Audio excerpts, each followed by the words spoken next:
They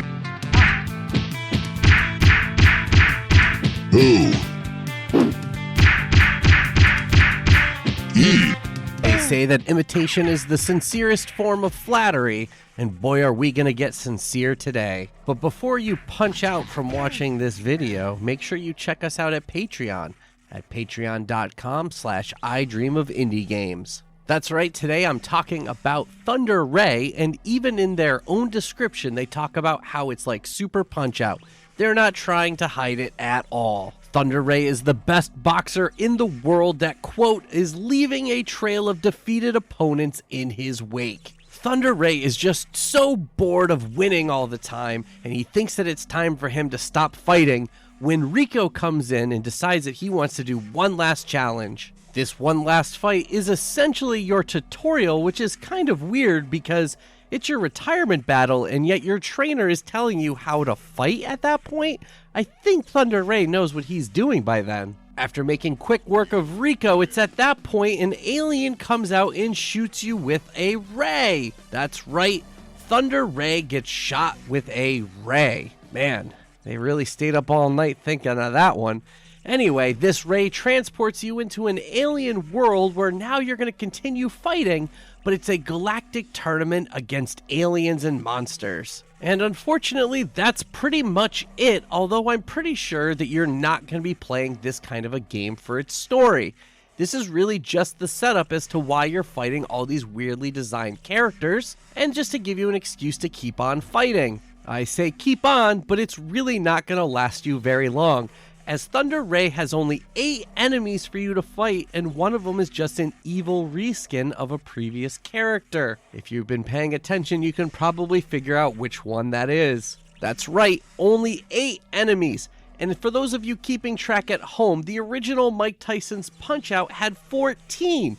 Even if you didn't count the doubles, that was still 11, which is more than what you're going to find in Thunder Ray. Even more sad is the fact that it compares itself to Super Punch-Out, which had even more characters than that, and they couldn't even keep up. This small roster of characters is also super uncreative when it comes to their fight records.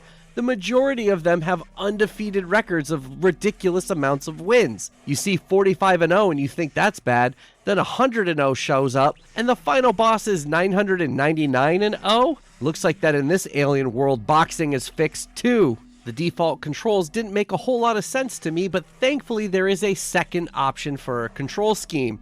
That's right, there are only 2, it's not super customizable.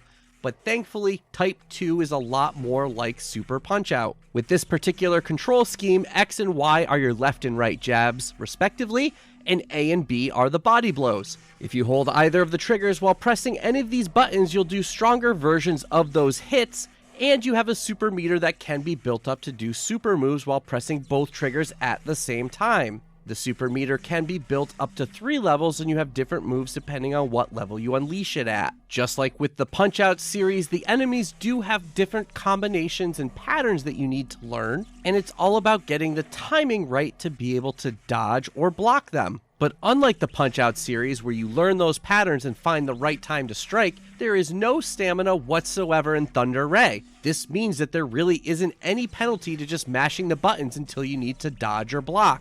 Now obviously if you're mashing too much, then you might miss the window when you need to block or dodge, but it really just doesn't have that feel of urgency like when you're playing in the Punch-Out series. Before the start of each fight, you can choose what level difficulty you'd like to face them at. That means that if you were going along at the hard difficulty level and decided you just wanted to go all the way down to easy, you could do that and there's no penalty whatsoever for doing so. At the same time, it also doesn't keep track of which level you've done anything at, so if you feel like you need to be a completionist and know that you've beaten every character at a certain level, that's something that you need to keep track of yourself. I was getting a bit worried when I had only been playing the game for a half an hour and the majority of the achievements had been unlocked. It was much to my surprise that I found out that there were only 8 characters, as I mentioned before, and I got through about 5 or 6 of them at the normal difficulty level without really even trying. Once I found myself at the final boss, I could no longer change the difficulty level, and the game finally made it where the timing mattered.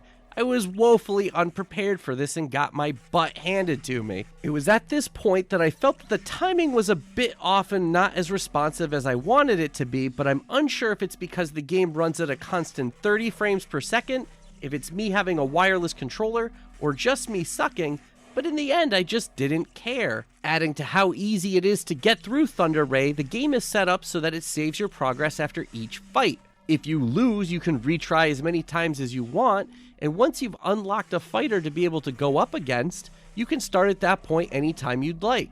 You no longer need to worry about trying to get through all the characters in one sitting, which is still very possible in this very short game. Thunder Ray is also very light when it comes to options. Besides the previously mentioned control options, the only things that you can change are the language that you play in and whether or not the music and sound effects are on or off. It doesn't even give you the little slider to give you levels. While we are on the topic of the audio and sound effects, unfortunately it's not very good. A lot of the times when you have the spoken dialogue, it sounds like that you're in a tin can or underwater. The fight ends within minutes, showcasing Ray's unmatched skills, leaving the audience in awe. And what's worse, a lot of times the bass is just way too much and it cuts out. I thought at first I'd blown out a speaker or something, and then I tried it with different pair of headphones, different computer speakers, and even my surround sound system, and it all had that same quality to it. Thankfully, it's not all bad. The graphics are actually quite beautiful in Thunder Ray. Yes, you heard me right earlier, I did mention it runs at a locked 30, but that's to give it a nice cinematic feel to it with some really good animation. Each character is well designed and has different animations to their different attacks, and as they get beat up, you have nice little details where they add little cuts and bruises. Also, once an enemy is defeated, it usually ends up in a Fist of the North Star like gore fest as the enemy explodes with blood and guts. Everything is very colorful when it comes to the graphics, and it's why I was so excited to play this game when I first saw the trailer. It does look great and really made me want to play it. Unfortunately, the gameplay just misses the mark and doesn't copy the right elements of Punch-Out! If that's what it wanted to do, it really needed to study those older games more. If the amount of effort that went into making the graphics went into the rest of the elements of the game, we might have something here, but unfortunately we just end up with an experience that's just way too hollow and is over way too soon. With Thunder Ray coming out as a full release and not early access, there are no promised updates coming, and I just can't let people spend any money on this. It just doesn't warrant it, and unfortunately for the first time, I'm going to have to give an indie Krampus. I hate to be negative, but I just don't want to steer people in the wrong direction. I just want to make it very clear that somebody might be in the same boat as me and get tricked by the trailer, and unfortunately it's just not a good game to play. I do hope that the developers learn from this, as there's definitely some talent and potential there, and I hope that their next game will be worth our time.